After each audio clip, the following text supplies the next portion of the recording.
மூத்த வழக்கறிஞர் இளங்கோவன் நம்மிடையே இருக்கிறார். அவரிடம் பேசலாம். வணக்கம் சார். வணக்கம். இந்த தீர்ப்பின்படி 376D 376 2N இதன்படி இவர்களுடைய குற்றம் நிரூபிக்கப்பட்டிருக்கிறதா சிபிஐ தரப்பு வழக்கறிஞர் குறிப்பிட்டாரு. இந்த சட்டங்கள் என்ன சொல்லுது? இதன் அடிப்படையில் இப்போ என்ன தண்டனை கொடுக்கப்பட வாய்ப்பு? ஒரு பாலியல் வல்லுறவை பல்வேறு விதமாக விளக்கி இருக்கிற செக்ஷன் தான் உங்களுக்கு 376 ABCD என்கிற வகைகள்.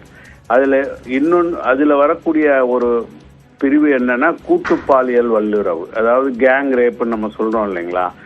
அது போன்ற ஒரு நிகழ்வை பொள்ளாச்சியில் ஒரு ஒரு குறிப்பிட்ட காலகட்டத்தில் மக்கள் தெரிஞ்சுக்க வேண்டி வந்தது. அது வழக்காட்சி, அது பல்வேறு ஆண்டுகளாக தடங்கி நடந்து ஒரு வகையா இன்னைக்கு தீர்ப்பு வந்திருக்கு.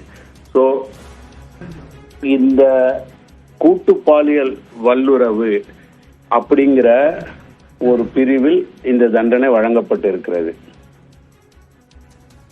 அதாவது அந்த பிரிவுகளின்படி உச்சபட்ச தண்டனையாக என்ன கொடுக்கப்பட வாய்ப்பு இருக்கிறது? ஏனால் சிபிஐ தரப்பில் உச்சபட்ச தண்டனை கோரியிருக்கிறார்கள்.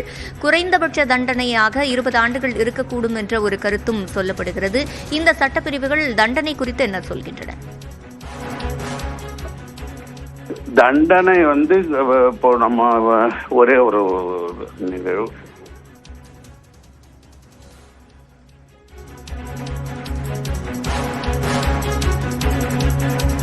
அதிகபட்ச தண்டனையாக என்ன இருக்கணும் அப்படிங்கறது நீங்க கேக்குறீங்களா? ஆமா. ஒரு செகண்ட், நானு